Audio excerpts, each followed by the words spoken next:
están? Espero se encuentren muy bien el día de hoy, 8 de marzo del 2024, con la ocasión del Día Internacional de la Mujer. Bueno, muchas felicidades a todas aquellas estudiantes que se encuentran presentes. Bueno, hoy vamos a hablar un poco de lo que es la introducción a la teoría del delito. La clase pasada observamos y analizamos lo que fue el ámbito espacial y temporal de validez de la ley penal. Y bueno, hoy vamos a hablar propiamente de teoría del delito y algunos aspectos relevantes en cuanto a los análisis de los tipos penales, ¿no? La teoría del delito es el conjunto de principios y conceptos jurídicos que se utilizan para determinar si una persona ha cometido un delito. En el caso afirmativo que la persona pues cometa un delito, lógicamente debe ser castigada, sancionada o penada. La teoría del delito se fundamenta en la idea de cualquier acto ilegal debe ser pues efectivamente sancionado de acuerdo a la gravedad del derecho. Eso parte del principio de la proporcionalidad inclusive del delito. En cuanto a los elementos de la teoría del delito, se compone principalmente de tres. Sin embargo, de lo que es la conceptualización propia del delito, se observan otros elementos, tanto positivos, y se generan los negativos. ¿Cuál es la conceptualización jurídica del delito? Que el delito efectivamente es un acto típico, antijurídico, culpable e imputable a un hombre y castigado con una pena. Es decir, vuelvo y repito, delito en sentido jurídico es el acto típicamente antijurídico, culpable e imputable a un hombre y castigado con una pena. De allí se observan o se pueden extraer los elementos propios del delito, que son la acción, la tipicidad, la antijuricidad, la culpabilidad, la imputabilidad y la punibilidad. En los elementos de la teoría del delito, bueno, muchos doctrinarios solamente hablan de los tres principales, que es la conducta, la tipicidad y la culpabilidad, que es lo que vamos a ver el día de hoy. Sin embargo, pues yo los invito a que ustedes de manera autodidacta profundicen con los restantes elementos del delito, que sería pues ya la tipicidad, la imputabilidad, la punibilidad y los elementos negativos de estos. De las acciones y la inacción o la omisión, de la tipicidad es la atipicidad, de la antijuricidad son las causas de justificación, de la culpabilidad las excusas absolutorias y de la imputabilidad, pues lógicamente la inimputabilidad. Y si se genera alguno de estos elementos negativos, pues no va a existir punibilidad, no va a existir pena porque lógicamente no va a haber declaratoria de responsabilidad penal. Esos son los elementos positivos y los elementos negativos. Ahora centrándonos en lo que nos corresponde netamente en lo que es la conducta. La conducta se refiere a cualquier acción o inacción que infringe la ley. La tipicidad se refiere a la relación entre esa conducta y la ley, es decir, la conducta es considerada un delito según las leyes existentes y eso forma parte del principio de legalidad. No se puede castigar a una persona que efectivamente en el texto, en la ley penal, no esté encuadrada ese hecho en ese tipo penal. La culpabilidad se refiere a la capacidad mental de la persona para comprender si esa conducta es ilegal y si su voluntad de llevar a cabo dicha acción pues es una culpabilidad con intención.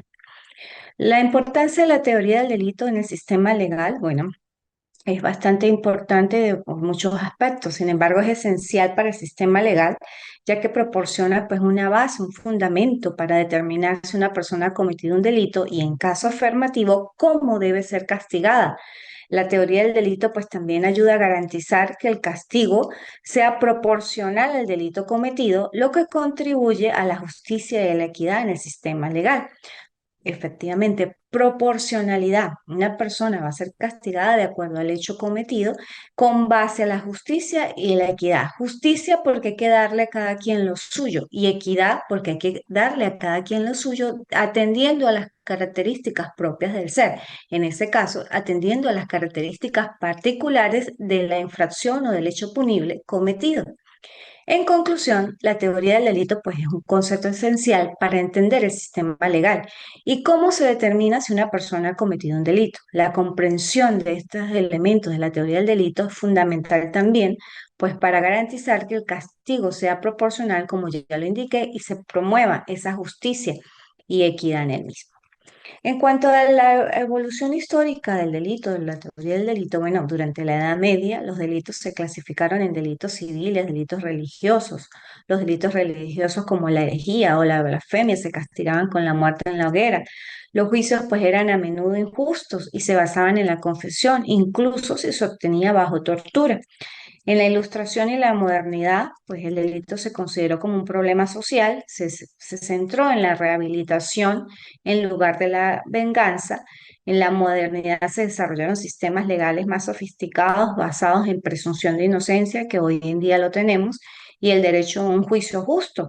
Se hicieron pues esfuerzos para reformar el sistema penitenciario y reducir con frecuencia pues la pena capital. El delito en la actualidad es un problema social, sigue siendo un problema social y han introducido nuevas formas del delito. Hoy en día con la tecnología, pues el ciberdelito, ciberacoso, bueno, todos estos tipos de delitos a nivel tecnológico que se pueden dar y también delitos en cuanto a la delincuencia organizada. La tecnología pues también ha permitido una mayor capacidad para la prevención y el enjuiciamiento del delito, como el uso de cámaras de vigilancia, análisis de datos y hoy más con la inteligencia artificial. Pues bueno, podemos hacer uso para prevenir, pero también se utiliza este tipo de tecnología también para efectuar delitos. Entonces es muy variado, ¿no? En conclusión, pues la evolución histórica del delito ha sido un proceso en constante cambio y ha sido influenciada por cambios culturales y sociales en todo el mundo. A medida que cambian las sociedades, pues también cambia la forma en que se refiere y se trata el delito. Es importante pues entender la historia del delito para poder abordar eficazmente ese problema de la sociedad actual. Inclusive a medida que la sociedad avanza pues avanza también la criminalidad. Y por eso, bueno, en el caso de Venezuela existen leyes penales especiales donde efectivamente encuadran conductas delictivas en nuevos tipos penales, porque el Código Penal pues no arropó o no arropado en su momento. Tenemos un Código Penal del 2005 y diferentes conductas delictivas y que son necesarias pues castigarlas, o sea, atendiendo ese poder punitivo del Estado. Y por eso pues se crean leyes especiales penales con tipos penales donde encuadran esas conductas.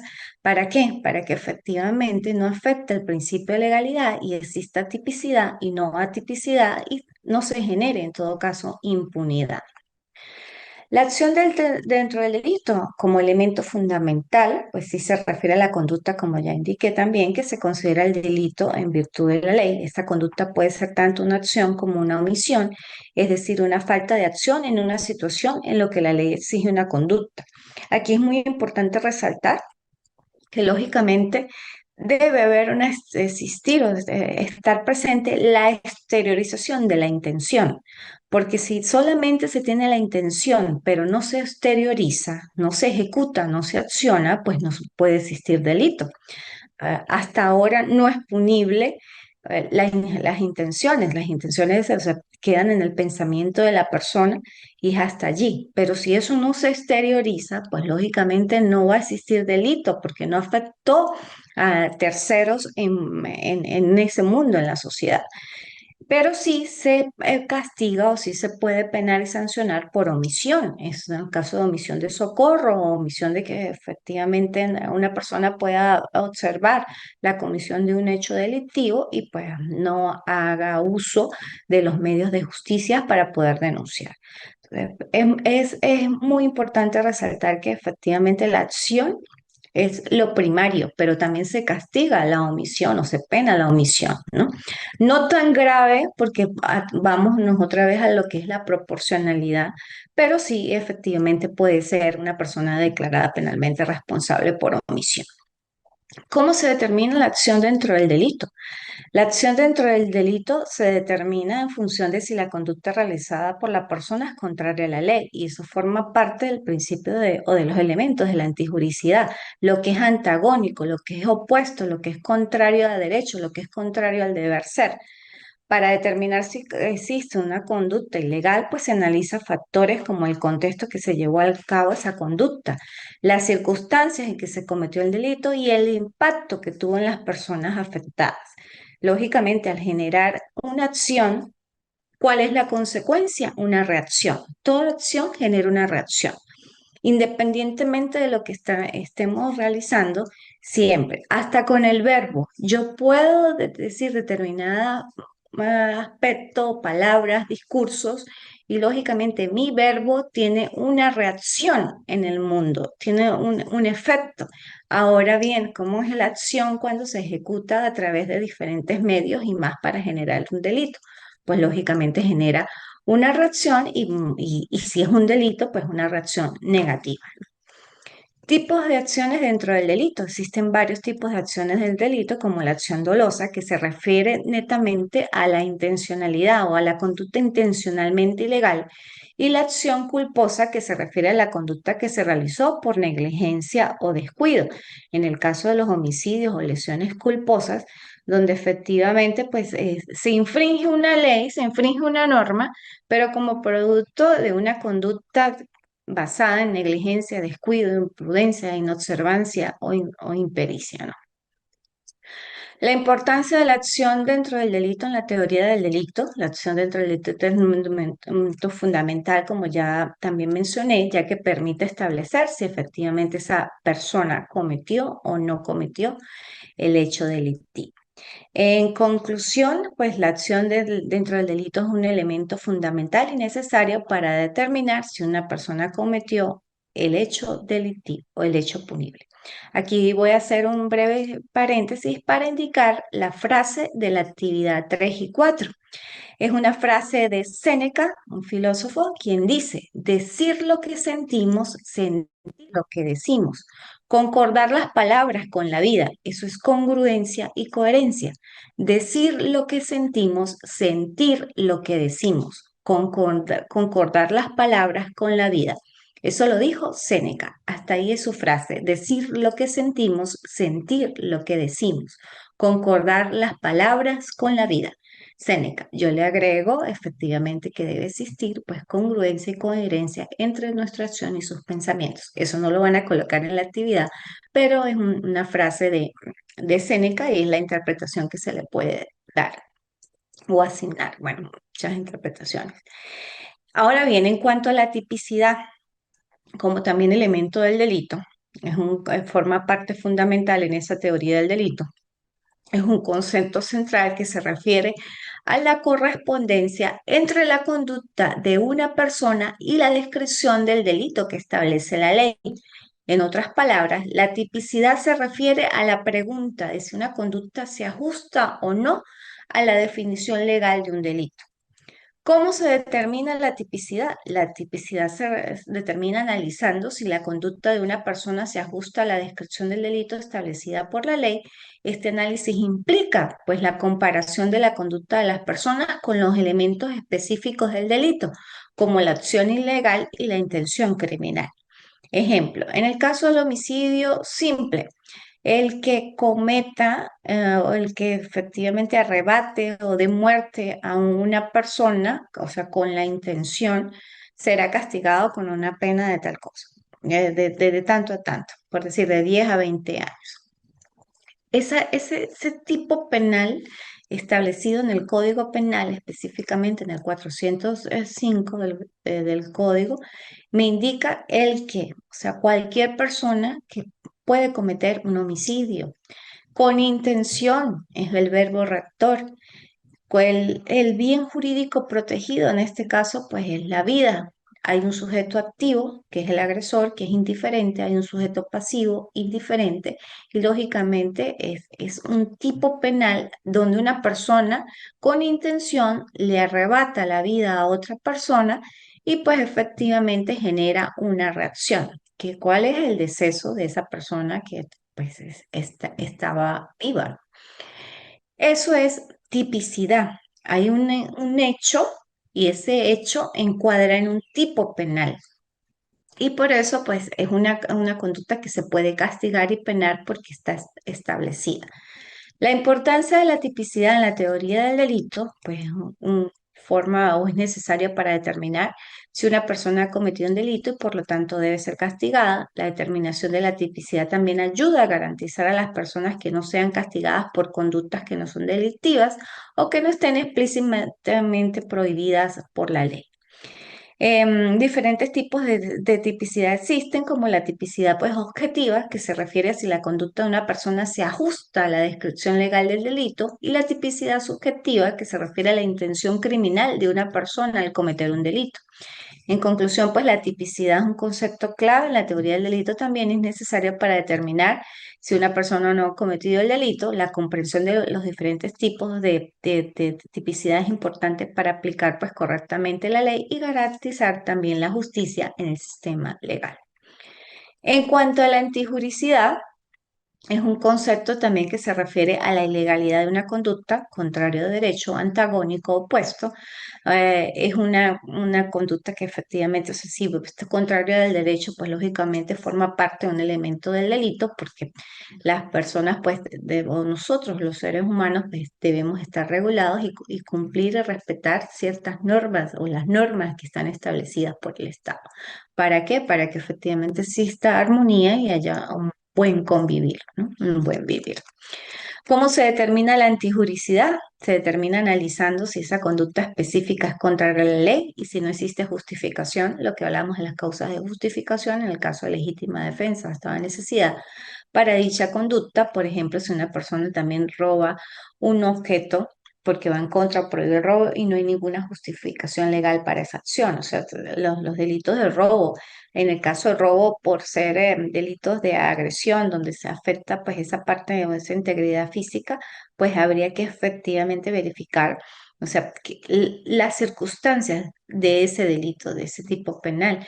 O también existen los llamados hurtos, el hurto famélico en el caso de que se hace como por estado de necesidad, porque no tiene un medios o no tiene para comer y bueno, se puede hurtar un pan o una galleta, o sea, algo que le dé subsistencia. Por eso cada caso es particular y es muy importante analizar el contexto de ese caso para determinar y verificar los elementos del delito.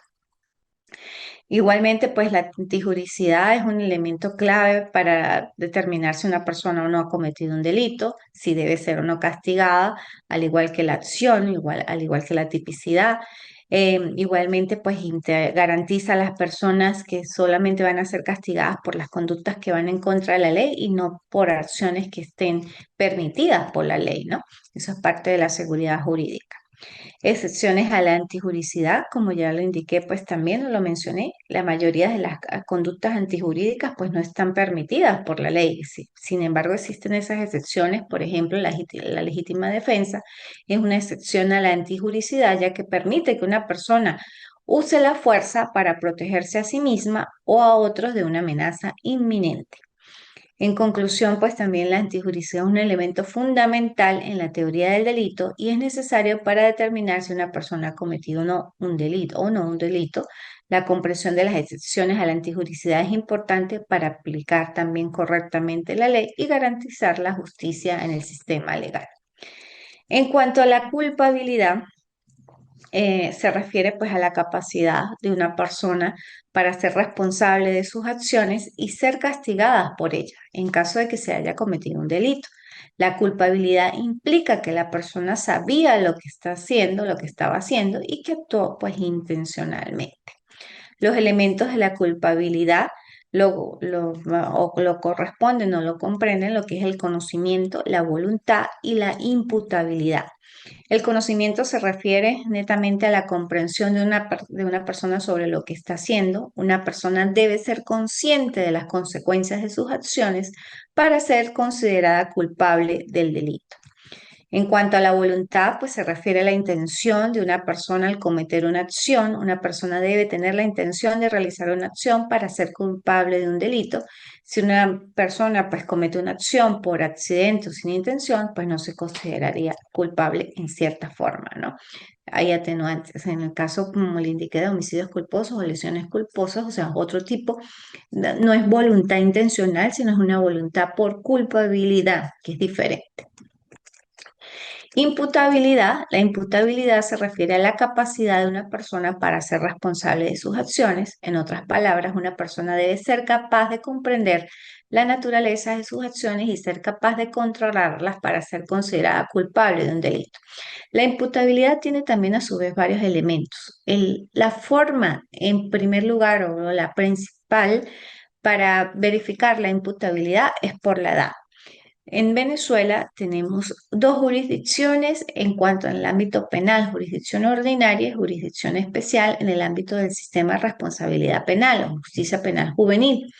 Jurisdicción ordinaria, pues por aplicación de la edad, desde los 18 años puede ser una persona ya mayor de edad responsable de sus actos. Menos de 18 años, pero entre 14 y menos de 18 es imputable también y puede ser declarada penalmente responsable un adolescente por los hechos delictivos cometidos por él. Pero menos de 14 años es inimputable. Es un elemento negativo de la imputabilidad, forma parte de los elementos del delito, pero ya la persona no va a ser imputable por razones de edad. Menos de 14 años se le aplicarían medidas de protección por el Consejo de Protección, pero no puede ser declarado penalmente responsable por la comisión de un hecho punible, mientras que de 14 y menos de 18 sí, y lógicamente de 18 en adelante sí. Existen otros elementos para determinar la culpabilidad en el caso de que existan trastornos mentales y a nivel psiquiátrico y neurológico, pues se determinen esos trastornos mentales, pues lógicamente no pudiera existir culpabilidad porque la persona no tiene la intención, no tiene voluntad de sus actos que comprometen a su vez otros factores, no solamente es culpabilidad en el contexto semántico de la palabra, ¿no? Sino también comprende otros factores. La culpabilidad, pues también es un elemento fundamental en la teoría del delito. La comprensión de los elementos de la culpabilidad es importante para determinar si una persona o no es culpable en ese delito y para, pues, ser castigada o penada. La aplicación correcta de la culpabilidad, pues también garantiza la justicia, protege a la sociedad de comportamientos perjudiciales. Ahora bien, eso cuanto a los elementos de manera general del delito. Como esta materia es una mistura entre derecho penal general y penal especial, pues lógicamente yo les doy como pastillitas, síntesis de las instituciones más importantes. Por eso es muy importante que ustedes de manera autodidacta profundicen en estos temas y ante cualquier duda que se les genere, se puedan comunicar conmigo a través de mi abonado telefónico o por el aula virtual y con gusto, pues yo les aclararé esas dudas, ¿ok? En cuanto a la parte de esa híbrida de la materia del programa académico, es muy importante resaltar que el Código Penal tiene tres libros. El libro primero, eso es la parte general, donde pues, habla inclusive de los elementos negativos y positivos del delito, de la acción penal, de las formas de prescripción, de los ámbitos de validez espacial y temporal de la ley penal y bueno, diversas formas en cuanto a la comisión del delito, incluyendo pues formas de participación accesoria, habla de las formas inacabadas del delito como frustración y tentativa. Eso es parte de lo que conforma el primer libro del Código Penal. El segundo libro del Código Penal indica pues las diversas especies del delito que son efectivamente los tipos penales, o sea, es el encuadre de la conducta del ser humano, de la persona, en un tipo penal para ser castigado. Está en el libro segundo diversas especies del delito. Lo que no esté allí tipificado, existen otras leyes especiales penales, como ya lo mencioné, donde efectivamente encuadra esa conducta antijurídica en un tipo penal. Y está el libro tercero que corresponde a las faltas. El programa académico pues me indica que ustedes deben revisar y establecer un esquema de esos libros del Código Penal. Igualmente, pues me señala que deben hacer un esquema, que deben revisar la Ley Orgánica del Derecho de las Mujeres a una vida libre de violencia y la Ley Orgánica para la Protección de los Niños, Niñas y Adolescentes. Allí, pues efectivamente, tienen tipos penales establecidos ya por especialidad de las leyes, de estas leyes especiales, pues se debe aplicar esa especialidad y aplicar esos tipos penales que están allí previstos. La Ley Orgánica del Derecho de las Mujeres a una Vida Libre de Vigencia, la más vigente, es de diciembre del 2021. Hubo una reforma y la de la LONA del 8 de junio del 2015 y el Código Penal del 2005, para que también pues estén conscientes de estos aspectos. Ahora, con lo que responde el derecho penal especial, el programa académico me indica que debemos hablar un poco de lo que es el delito de hurto, hurto simple y demás. Esos son delitos contra la propiedad. La forma de análisis de los delitos efectivamente pues tiene que ser a través de que el sujeto activo, el sujeto pasivo, el verbo rector, el bien jurídico protegido, el bien jurídico protegido, igual pues deben ustedes verificar si ese sujeto activo puede ser indiferente, puede ser calificado. Em, el verbo rector, como ya indiqué, que es la intencionalidad o la culpabilidad, la forma de proceder netamente del delito, y el bien jurídico protegido. En el caso de los delitos contra la propiedad, en el caso de los delitos de hurto, pues lógicamente el bien jurídico protegido ahí es la parte patrimonial, los objetos, aquello que tenga valor, que tenga carácter pecuniario. Eso es en cuanto a los delitos de hurto.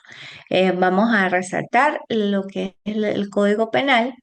En el Código Penal empiezan estos delitos desde el artículo 453 y dame en un momento que ubique el Código Penal.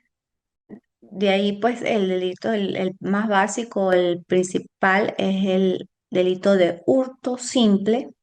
El delito de hurto simple me habla de que cualquier persona efectivamente puede cometer el hecho delictivo y que este hecho delictivo, pues, comprende un sujeto activo indiferente, un sujeto activo, un sujeto pasivo también indiferente, un bien jurídico protegido, que es la propiedad, y pues efectivamente la intención es el apoderamiento, el traslado de propiedad de la cosa o del objeto mueble hacia la persona agresora. El hurto simple inicia en el 451, el 453 es hurto agravado. El 451 me indica todo el que se apodera de algún objeto mueble perteneciente a otro para aprovecharse de él, quitándolo sin el consentimiento de su dueño del lugar donde se hallaba, será penado con prisión de 1 a 5 años. Formas de analizar un tipo penal: sujeto activo, sujeto pasivo, verbo rector y bien jurídico protegido. En el caso de este artículo, el sujeto activo indiferente, el sujeto pasivo es indiferente, no deben tener una cualidad especial. El bien jurídico protegido es la propiedad, un bien de carácter patrimonial, y el verbo rector es el apoderamiento, traslado de la cosa mueble perteneciente pues a la víctima, en este caso al sujeto pasivo, hacia el victimario. Hay un apoderamiento de ese objeto de algún mueble, es un traslado de propiedad. Lógicamente no hay agresión porque es hurto, o sea, se hace sin agresión, pero sí hay un apoderamiento indebido, por decirlo de esa manera, de un objeto que no le pertenecía. Ese es el llamado hurto simple. Luego existe el hurto calificado en el 452 que me indica pues las características para que se dé. Sin embargo, el sujeto pasivo y el sujeto activo siguen siendo indiferentes. El bien jurídico protegido sigue siendo ese objeto de carácter patrimonial que se puede pues percibir y analizar de manera pecuniaria, que tiene un valor, y el verbo rector sigue siendo el apoderamiento. En el caso de los hurtos calificados, unos ejemplos de ellos es si una persona, pues por arte o astucia o destreza, entra en un lugar público o abierto al público y pues se hurta objetos en ese lugar. Igualmente, pues también se puede dar apoderándose de los objetos que en virtud de la costumbre o de su propio destino se mantienen expuestos en la confianza pública.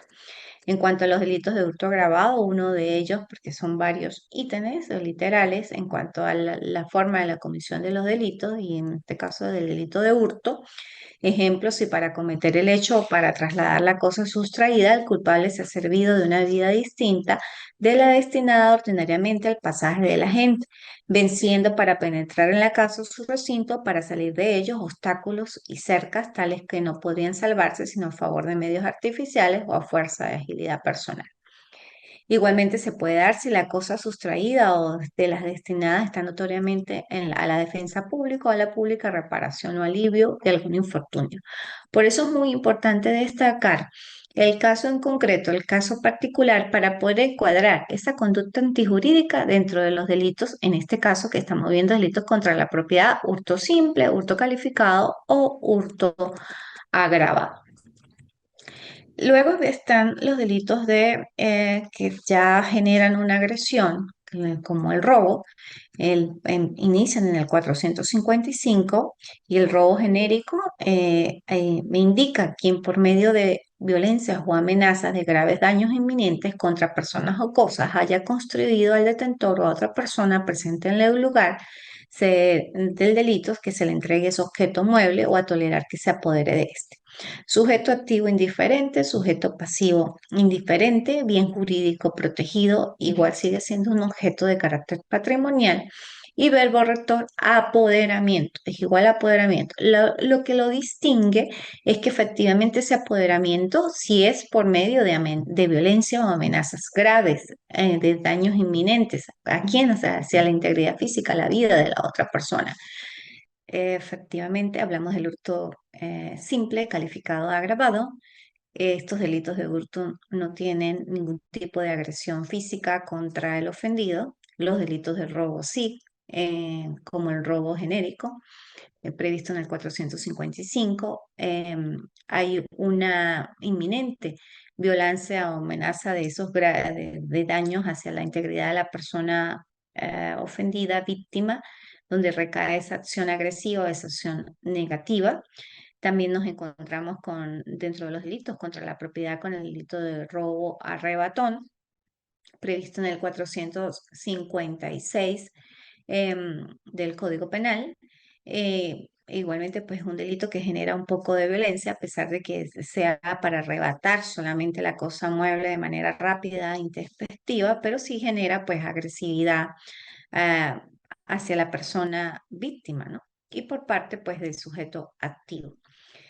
También nos encontramos con el delito de robo agravado, que se pudiera decir que es el delito en cuanto a los delitos contra la propiedad, uno, porque bueno, el secuestro también se puede considerar, pero es pluriofensivo. Pero en el caso del delito de robo agravado, pues es bastante o se genera bastante la violencia, se verifica violencia, está tipificado en el 458 y me indica que cuando alguno de los delitos previstos en los artículos precedentes, en el caso de robo genérico, robo arrebatón y demás, se haya cometido por medio ya de amenazas a la vida a mano armada, porque aquí debe existir un arma, en el caso del delito de robo genérico, robo arrebatón, no. En este sí, por una o por varias personas, y indica si hay varias personas, una de ellas con que esté armada se configuraría el delito de robo agravado, o bien por varias personas ilegítimamente uniformadas usando hábito religioso o de otra manera disfrazadas, o en fin, si se hubiese cometido por medio de un ataque a la libertad individual, la pena será de prisión por tiempo de 10 a 17 años, sin perjuicio de la persona o personas acusadas de la pena correspondiente al delito de porte de armas. ¿Por qué? Porque si existe un arma, pues no solamente se va a imputar por el robo agravado, sino también se le va a imputar el delito de porte ilícito de armas. Es un delito, como ya indiqué, que genera violencia, hay una amenaza a la vida, una de las personas o la persona que está cometiendo el hecho delictivo debe estar armada. Esa arma, pues lógicamente, si no tiene porte, y es lo más seguro, pues se le generaría también el porte ilícito de arma. El sujeto activo es indiferente, el sujeto pasivo es indiferente, el bien jurídico protegido sigue siendo ese bien de carácter patrimonial, el objeto mueble, y Lógicamente que también hay un cierto deber jurídico en cuanto a la amenaza a la vida, o sea, pudiera decirse que se comprometen dos bienes jurídicos, pero el principal, por ser un delito contra la propiedad, pues es objeto de carácter pecuniario y el verbo rector sigue siendo el apoderamiento con intención, ¿no? Bueno, hasta aquí dejamos la clase por el día de hoy. Ya indiqué la frase. Nos vemos en la próxima oportunidad que el Instituto de Estudios Superiores de Investigación y Posgrado fije. Ya nos quedaría una sola clase para concluir el trimestre 2024. Bueno, fue un placer, un gusto haber estado y interactuado con ustedes. Los invito a que sigan reflexionando sobre estos aspectos y profundizando los distintos aspectos académicos en cuanto a la mistura de derecho penal general y derecho penal especial que corresponde a la unidad curricular Derecho Penal para Profesionales. Bueno, muchas gracias y sigan de la mano de su casa de estudios, el Instituto de Estudios Superiores de Investigación y Posgrado Ventanas al Conocimiento, de Táchira, Venezuela para el mundo. Hasta luego.